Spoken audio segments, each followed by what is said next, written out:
Bryan Kohberger wasn't just a quiet student, he was a silent storm, hiding rituals behind textbooks and secrets beneath the floorboards.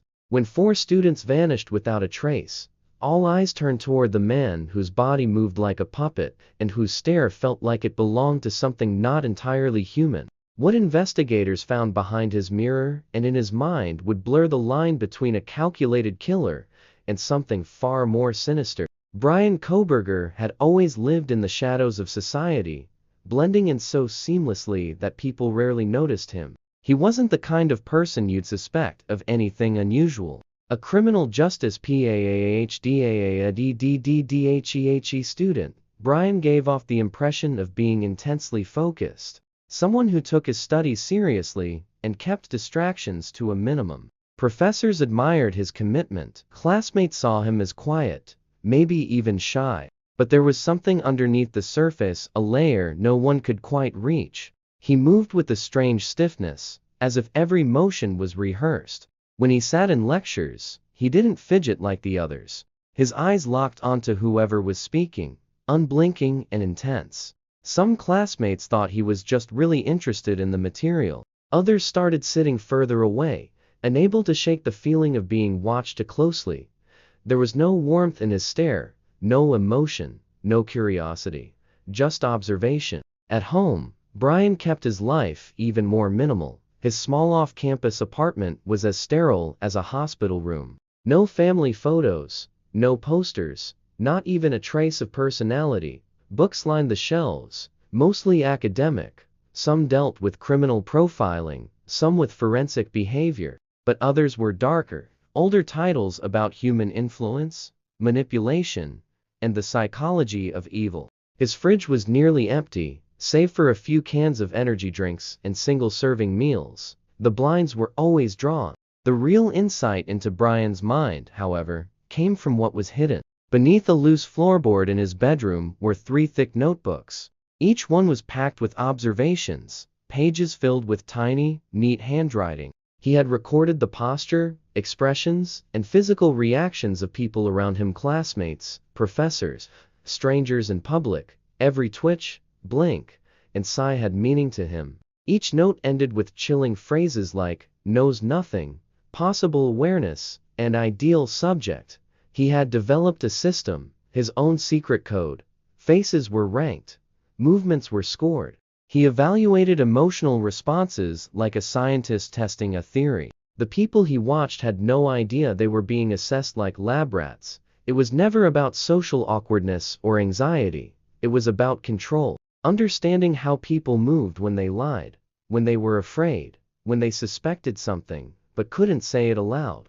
The obsession grew slowly. At first, he only watched, but as time passed, he began to test his theories. He'd bump into someone and record their reaction. He'd ask strange questions, just to see if anyone noticed his tone. He smiled only when necessary, and never twice in the same way. His body was trained to imitate emotion, but not feel it. There were no outbursts, no red flags to trigger alarm. Bryan Kohberger had mastered the art of being invisible. But invisibility, in his mind, wasn't about being unnoticed. It was about being undetected until the moment it truly mattered. And that moment, though no one could yet see it coming, was drawing closer every day. It began with the sound of footsteps, faint and consistent, echoing through the quiet streets long after midnight. Bryan Kohberger had developed a routine that no one really noticed. Every night, he would leave his apartment at precisely 12:47 a.m., always wearing the same dark hoodie, walking the same route through the outskirts of town. It wasn't just a walk, it was a ritual. He moved with the kind of precision that suggested purpose, not habit. Cameras from street corners and small businesses captured his figure like a shadow gliding through the silence. At first, it was easy to dismiss. Maybe he just liked the solitude. Maybe it was a way to clear his mind. But the pattern was too exact. He never missed a night, regardless of weather or exams. He never changed his pace. Even more disturbing, his head barely turned, even when distant dogs barked or lights flickered on in nearby homes. His focus seemed to be somewhere else entirely. One night, security footage caught something chilling. As he passed beneath the flickering streetlight, he paused for the first time in weeks. Slowly, he tilted his head toward the nearest camera, eyes wide, mouth slightly parted. He didn't move for nearly a minute. No shift in balance, no blink. The light flickered one last time, and then he moved on as if nothing happened. The clip never made the news, but it circulated quietly through police circles after the investigation began. Shortly after his nightly walks began, animals in the neighborhood began to vanish. Stray cats, raccoons, even a few dogs that had been left outside overnight gone without a trace. One neighbor reported finding small, disturbed patches of soil in their backyard, as if something had been buried and then dug up again, but nothing was found. There was no evidence linking Bryan to the disappearances, but the timing was hard to ignore. Inside his apartment, the atmosphere shifted. Candles appeared, melted into odd shapes, and left on windowsills. Mirrors were turned to face the walls. The faint smell of burned herbs began to linger in the air, noticeable only when someone stood close to the door. A maintenance worker sent to fix a leaking pipe reported seeing symbols drawn in red ink beneath the sink. He assumed it was just some kind of college art project, and said nothing. Then came the incident with the chanting. A neighbor, unable to sleep, heard a low, rhythmic voice coming through the thin walls. The words weren't in English, and the tone was monotone, emotionless. The sound stopped abruptly just before dawn. When the neighbor confronted Bryan the next day, he denied everything and closed the door without another word. When law enforcement later reviewed the footage of Bryan giving a university presentation, his body language was unnerving. His speech flowed smoothly, but his gestures were stiff, rehearsed, almost robotic. His eyes didn't follow the audience.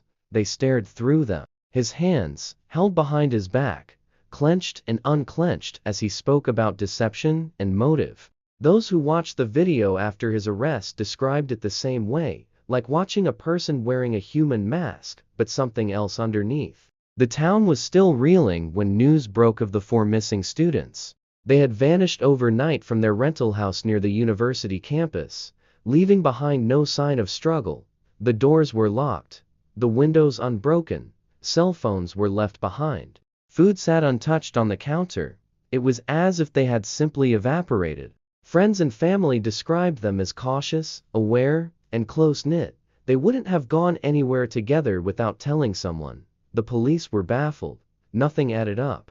Bryan Kohberger, as always, remained invisible to those around him, but the cameras told a different story. Surveillance from a nearby gas station placed his car circling the block where the students lived 3 separate times between 3 o'clock and 4 o'clock a.m., the window during which investigators believed the disappearances occurred. The license plate was blurred, but the vehicle matched his a white sedan with a cracked taillight and a faded sticker on the back bumper. When authorities questioned him days later, he spoke in calm, calculated sentences. His answers were textbook. No slip-ups, no hesitation, but something was off. It wasn't what he said, it was how he sat. Upright, spine straight, hands flat on the table. His eyes didn't dart or blink nervously. He didn't shift in his seat, didn't lean forward to engage or back to retreat. His breathing stayed steady, even when the questions became more pointed. A seasoned detective watching from the other side of the glass noted that Bryan's body language was unnervingly controlled, like a man performing a role he had memorized down to every detail. Then came the discovery that would crack the case open further. A handprint, faint and smeared with an unknown black substance, was found on the sliding glass door of the victim's home. It was larger than average, with unusually long fingers and sharp ridge patterns. Lab tests failed to match the substance to blood, oil, or dirt. It was organic, but unidentifiable ash-like and grainy. Investigators sent the sample to a private forensic lab for advanced testing, but the results never became public. As the investigation deepened, rumors began to swirl. One police officer anonymously reported that Bryan's name had come up in connection with another set of incident small fires, stolen lab animals, and strange drawings found in abandoned buildings near campus. No formal charges were ever filed. But the coincidence raised eyebrows. More chillingly, detectives found that Bryan had filed a bizarre request weeks before the disappearance as an academic research proposal. asking permission to interview convicted criminals about how they selected their victims and what emotions they experienced during the act. The proposal was denied, but the idea had clearly taken root in his mind. Students on campus grew uneasy. Whispers of his involvement spread, even though no public accusation had been made. His silence, his demeanor, and his increasingly isolated presence fed the fear. Some claimed they saw him standing still for long periods at night, watching from behind trees or lampposts. Whether the stories were exaggerated or not, one thing was becoming clear: Bryan Kohberger wasn't just a student with a passion for criminology. Something far more sinister was unfolding, just beneath the surface. When police finally secured a warrant to search Bryan Kohberger's apartment, they expected to find items linking him to the missing students' clothing, digital devices, perhaps something personal taken from the victims. What they found instead was a space so stripped of life it felt more like a laboratory than a home. The air was cold, stale, and thick with the scent of burned wax. Every surface was spotless, unnaturally clean, yet unsettling in its order. There were no clothes in the hamper, no dishes in the sink, no casual clutter. Everything had its place, and nothing seemed lived in. But behind this sterile facade lay something much darker. Hidden behind a tall bookcase was a small locked panel. Once opened, it revealed a narrow crawl space lined with thick black fabric. Inside were 3 items: a series of handwritten journals, a voice recorder, and a small collection of glass jars. Each jar contained what appeared to be human hair, labeled with initials that would later match the victims. The notebooks were worse, were filled with sketches of human forms, diagrammed with notes on how certain physical movements betrayed emotional states: fear, confusion, realization. Some pages were dated, detailing what he called live observations made from distances as close as 10 feet. The most disturbing discovery, though, was the mirror. Unlike the others in the apartment, which were either turned toward the wall or broken entirely, one mirror remained whole, mounted above a steel basin. Around the frame were markings in red ink, resembling symbols from ancient occult texts. Beneath it was a series of fingerprints pressed into the surface, smeared downward, as if someone had tried to claw their way through their own reflection. Surveillance footage retrieved from a hidden camera in Bryan's living room revealed hours of him standing motionless in front of this mirror. In the footage, his body remained still while his expression changed slowly. Unnaturally, smiling, frowning, eyes rolling upward without any apparent trigger. Digital forensic experts recovered audio from the voice recorder labeled Phase 2. It contained low rhythmic chanting in an unknown language, performed in Bryan's voice, but with irregular pauses, as if he were speaking in response to something else. The audio ended with a whispering sound that analysts described as layered, more than one voice speaking in unison. When psychologists examined his writings, they noted recurring references to identity loss and transformation. He wrote about the unmasking of form, vibrational gateways, and a force he referred to only as the other. These phrases suggested a dissociation from self, but with an eerie, deliberate tone, not the confusion of mental illness. He wasn't losing himself. He believed he was becoming something else. The forensic report stated that while no physical evidence directly linked Bryan to the disappearances, the psychological and environmental evidence pointed to someone deeply immersed in a world beyond logic. The journals, the rituals, the surveillance known of it was impulsive. It had been planned meticulously, and that planning wasn't merely academic. It was personal. Whether Bryan believed he was summoning something, becoming something, or hiding from something, the transformation had already begun. The world was only just beginning to catch a glimpse of what he had turned into.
One night, a correctional officer watching from the other side saw Bryan approach the mirror slowly. He pressed his palm against it, then his forehead, staring directly at the glass for over 7 minutes. At no point did he blink. The officer described a faint fog forming around the edges of the mirror, though the room itself was cold and dry. Resigned 2 days later, refusing to explain why.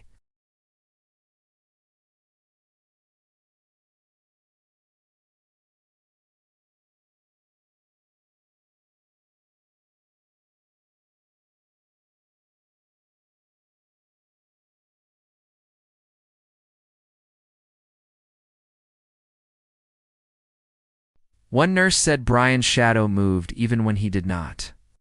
Her report was dismissed as exhaustion. Psychiatrists attempted to diagnose him, but he did not respond to stimuli, medication, or questioning. Brain scans showed normal function, but his body language was deeply abnormal. No startle reflex, no emotional expression, and no change in pupil dilation under bright light.